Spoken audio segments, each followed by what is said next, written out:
Bonjour, baninga nanga nyonso oyo bolandaka exhortation na biso na Facebook, YouTube. Lelo na memeli bino titre oyo la sagesse d'une femme chrétienne. La sagesse d'une femme chrétienne. Sagesse même c'est quoi? Sagesse c'est la modération, la prudence dans ta conduite, façon d'agir, comportement na yo. Nde ezo déterminer que muto yaza sage ou bien muto aza sage te. Yango na ye lelo pona ko betela bino lisolo ya sagesse ya mwasi oyo aza chrétienne. Ebele ba sali bagaf ebele na vie à cause ya manque de sagesse. Basi ebele za la ba oba sambela ka eza la ba oba sambela kate. Ebele ba sali bagaf ebele à cause ya manque ya sagesse. Omona mususu abomisisi mobali na ye, mususu ami bomisisi, mususu tolo ba makam straight. Mususu azui maman na problème ya sérieux à cause ya manque ya sagesse. C'est pourquoi au moment dans la Bible lobby la femme sage bâtit sa maison. C'est pourquoi la Bible lobby la femme sage bâtit sa maison. Donc c'est très important qu'une femme soit sage.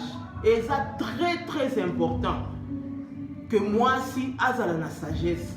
Pour ceux qui moi si azangi sagesse, azala lokola mutuka o ezangi frein.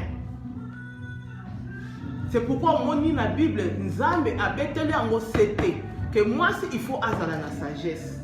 Yokande Bible zolo balabiso. Prenez donc garde de vous conduire avec circonspection, non comme des insensés, mais comme des sages. Rachetez le temps car les jours sont mauvais. Les jours sont mauvais, rachetons le temps. Bible il faut se conduire toujours le la sage, une femme sage, une femme qui est intelligente, une femme qui connaît comment gérer les problèmes, une femme qui connaît comment se contenir, une femme qui connaît comment agir, une femme qui connaît comment résoudre les problèmes, une femme qui connaît comment je peux faire devant cette situation, comment je peux me comporter devant cette situation. La sagesse d'une femme chrétienne. Mususu ako lobano nga naza sage, kandi ko bombe, nga sage. Na luka sage, ko concentrer sage, na luka sagesse, ko concentrer sagesse te. Okoyi ko concentrer sagesse te. Sagesse Bible lo biso ko zangi sagesse lukango. Yango na memeli bino ba point quelques points oyo ko amener yo na sagesse. Sinon te oko bomisisa bato. Sinon te oko bomanda kuna yo ko bebisa ndako na yo. Sinon te maman oko souffrir. Lelo na yo ko lobela lisusu ka ba maman mikolo c'est la mois de la femme, c'est le mois de la femme. Mikolo tozo lobela kaka basi. Soki yo pe papa ozota la biso, soko moni ke maman azana besoin ya mate ya oyo azala quand même akolisa quand même sagesse na ye, okoki ko intéresser ba sœur na yo, bande ko na yo ba connaissance na yo ko intéresser bango balanda. C'est un cadeau de la part de l'Éternel. Donc ozwana le cadeau oyo, il faut ozala na humilité. Oye bandenga pour s'humilier. Bible lobby, la crainte de l'Éternel enseigne la sagesse et l'humilité précède la gloire. Ndeko nanga mwasi posa la ozwa cadeau oyo okola o vivre o mona bakoko ya bakoko na yo ozala na caché malamu na mokili awa. Il faut ozala na humilité nde okozwa sagesse nde okozala sage. Il faut ozala réservé. Ozala na komi kitisa yo makam nyonso komi la kisa partout. Esika nyonso ozo betela na masolo na yo nyonso partout et pas batou. Pona nini po komi kitisa ezate. Ndeko na ngai ekola komi kitisa. Po ya liboso na memeli bino po ozala na sagesse eza komi kitisa ndeko na ngai. Okozala na sika ya batou yo wana yo komi la kisa. Ngai te nazana boy qui t'a demandé toutes ces histoires là. Baye ceux qui va riche bakenda koloba ke nazana mituka autant nazana te wana eza signe ya pauvreté wana eza complexe nde ezo sala yo totika ba complexe wana pona ozwa quand même sagesse point ya liboso na memeli yo eza humilité yekola komi kitisa maman ndenge Bible lobby l'humilité précède la gloire soko mi kitisi Nzambe akomatisa yo. Deuxième point na memeli bino après l'humilité eza kobanga nzambe. Mitala na mvina yo sala rétrospection. Tant ozo mitala est-ce que ozo mona que vie ozo mener ozo banga nzambe? Est-ce que ozo tambola na kobanga nzambe? Kobanga nzambe eza te ka komema Bible kozala na église ba komona yo ke yonde okendaka na église yonde osalaka na église te. Kobanga nzambe ta vie là, ta vie à toi-même quand les gens ne sont pas là. Comment tu te comportes à la maison? Quand le pasteur n'est pas là, quand les sœurs ou bien les frères en Christ ne sont pas là. On se comporte à ndenge. Omitali yo moko muto azo juger yo te. Omitali yo moko lobi vraiment est-ce que nazo tambola na kobanga nzambe? La crainte de l'Éternel. Bible et lobby, le commencement de la sagesse c'est la crainte de l'Éternel. C'est pourquoi tu as eu point E. Le commencement de la sagesse, c'est la crainte de l'Éternel. Banga nzambe, banga nzambe. Yo vina yo eza koka ko finga batu. Vina yo eza kaka ko yina batu. Vina yo eza kaka ko yiba. Vina yo eza kaka ko seka batu. Vina yo eza kaka ko kosa. Vina yo eza kaka ko mikotisa na babiloko moko ezanga tina kotonga. Banga nzambe tala vina yo est-ce que banga kanzambe? Deuxième point na biso eza la crainte de l'Éternel et confirmé dans la Bible pour Bible lobby le commencement de la sagesse c'est la crainte de l'Éternel. Troisième point c'est la parole de Dieu, aimer la parole de Dieu. Ndeko linga maloba na nzambe, linga makomi na nzambe. Bible lobby na Proverbe 4 10 11 écoute mon fils et reçois mes paroles, et les années de ta vie se prolongeront. Je te montrerai la voie de la sagesse, je te conduirai dans les sentiers de la droiture. Yaya, sokozo linga makamwanzambe, sokozo linga parole de Dieu, au recevoir ma parole en zambe. Les Bible lobby, les années de ta vie se prolongeront. C'est pourquoi na yebi sibino ke batu mususu ba kena sa mabele à cause ya manque de la sagesse. Ebele ba bomi sisi batu à cause ya manque de la sagesse. C'est pourquoi na yebi sibino bisusu ke nzamba beti sete na ke moi aussi il faut ozala na sagesse pour otonga ndaku na yo. Soko oza sage te ozo bomanda batu ba kokufa eza de bandade. Eza sérieux. Yango il faut linga parole de Dieu. C'est pourquoi Bible lobby, il faut méditer la parole de Dieu jour et nuit. Zwata na yo ya koyoka ka matin ndenge tozoto te ya boye, zwata na yo ya kotanga ka Bible, zwata na yo ya koyoka ka enseignement, d'exhortation, méditer parole de Dieu. Nde oko vivre longtemps na mokili oyo. Nzambe akolakisa yo la voie de la sagesse, pe akolekisa yo na sentier de la droiture. Yango linga parole de Dieu. Mutu akosa yo te na bete la kabine toujours c'était ba roi tangaki ba roi ba édikaka ba princesse toujours na Bible. Pour yebi les secrets qu'il y a dans la Bible. Les riches personnes ba édikaka ba na bango toujours na Bible, mais ils ne sont pas chrétiens. Mais du kakabana na bango toujours avec la Bible parce qu'ils connaissent les secrets qu'il y a dans la Bible. Ils connaissent les secrets qu'il y a dans la Bible. Yango yobiso ba chrétien tozaka ka Bible eza chenexte. Bible eza fierté. Bible tanga Bible pe appliquer makambo eza na Bible nde nzambe ko prolonger ba jour na yo na mokili awa, nde nzambe akopesa yo sagesse, nde nzambe akoconduire yo na banzela ya bien. Quatrième point na memeli bino eza discrétion. Yaya ozalaka na secreté.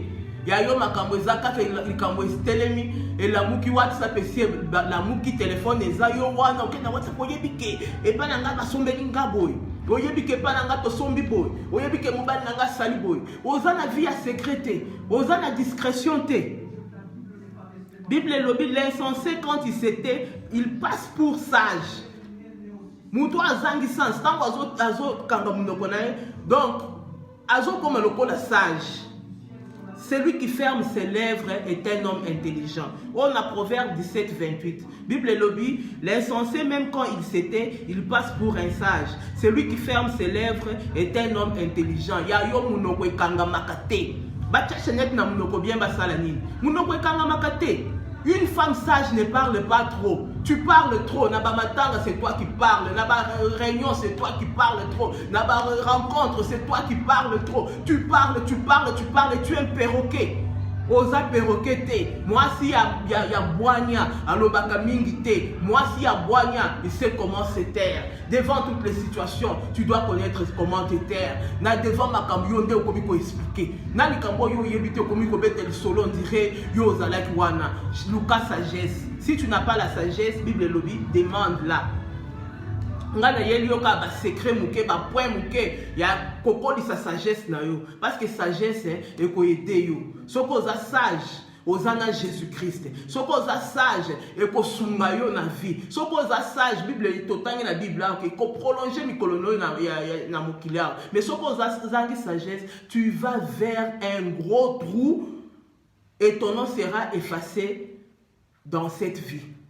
Yango mama na ye lelo côté ya yo ozala na sagesse obanga nzambe ozwa Jésus-Christ lokola modèle na yo tika koloba loba bilobela tu parles trop na lobi point ya liboso eza humilité ya mibale la crainte de l'Éternel ya misat aimer la parole de Dieu.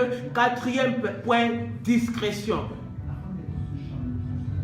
Cinquième point, la kibino eza maîtrise de soi. Ya ozangi maîtrise. Liboso ya situation nyonso yo ozangi maîtrise. Oza agité, oza embrouillé pour nani. Ozo s'embrouiller boy pour nani.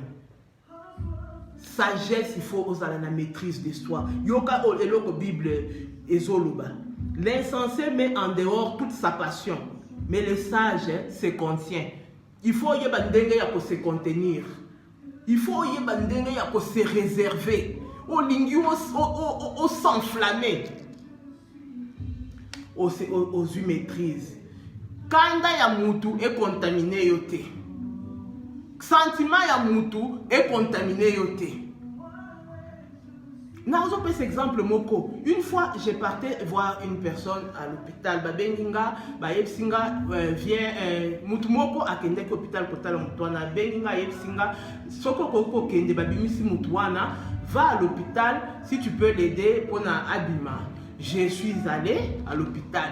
Arrivé là, kaka infirmière donc kanda siliki abandi ko vraiment, quand il se contamine, je me suis dit, je contaminé, se réservé. Maîtrise parce qu'ils allaient la situation s'emporter mais na se réserve et là on a ligné na pesa bino exemple na pesa exemple la ligne na pesa bino exemple ka mutu akoya na kanda na ye a contaminé yo mutu akoya na péché na ye aye ko suyer yo soka suyer yo déjà abomi yo abebi signonso. Donc si il y a des mauvais esprits bien le diable là ba kozwa yo facilement. Yangwana kokota na ba sentiment ya mutu te. Mutu azoya ko intoxiquer yo. Aye ko yebisa yo que non maman oyebi que maman tel a lobi po ya lobi yo po. Elle est en train de t'essuyer. Ou la personne est en train de t'essuyer. Yo il faut oyeba kozala na maîtrise de soi parce que ceux qui otombo ki mbala moko obebi signon sopé o fungole le diable ba porte po ba ya ko agir na bomo na yo. Yango na ye ko senga bino ko pesa bino ba point oyo pona kozala na sagesse kozala na maîtrise de soi kokota na péché mutu te ya ko suyer yo mutu na mutu azo vivre vie na ye mutu te ya ko bomisisa yo mutu te ya ko kotisa yo na likokotisa yo na libulu mutu te ya ko mema yo na nzela ya mabe zala sage zala na maîtrise mutu ye ko yebiso likambo tali o raisonner na idée nini mutu aye nango yo kika likambo te moko mutu aye so mbana moko tomboki ozwi téléphone bien okotina oke na nzela okende ko bunda okende ko swana mais tu peux avoir un problème au cause un problème sérieux ngana une histoire moko boy maman moko avant que pas na ye na bana na ye appelé si bougie bana balali na pokwa avant daka boye moi garçon moko aye na ndako aye koyebisa ke oyebi ke mobali na yo aza na nganda mwasi azangi maîtrise aza na nganda na basi mwasi azanga maîtrise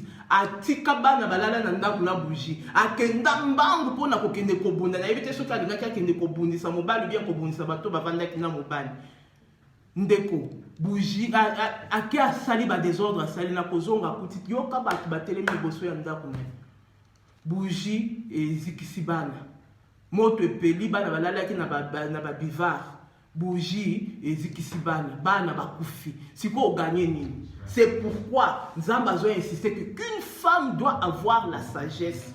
Il faut oser la sage. La sagesse, sagesse, maîtrise de soi, ils ont la sagesse. Discrétion, ils ont la sagesse. Crainte de l'éternel, ils ont la sagesse. Aimer la parole, ils ont la sagesse. Humilité, ils ont la sagesse. Misusu etika loko iko bakisape, o ils ont la sagesse. Ndeko nangai, moi swana abomisi saki ba na yeso ki 3 likolo ya kozanga sagesse. Yango ba Bible lobi na biso, une femme doit être sage pour bâtir sa maison. Une femme insensée la détruit de ses propres mains. Ndeko nanga mwasi.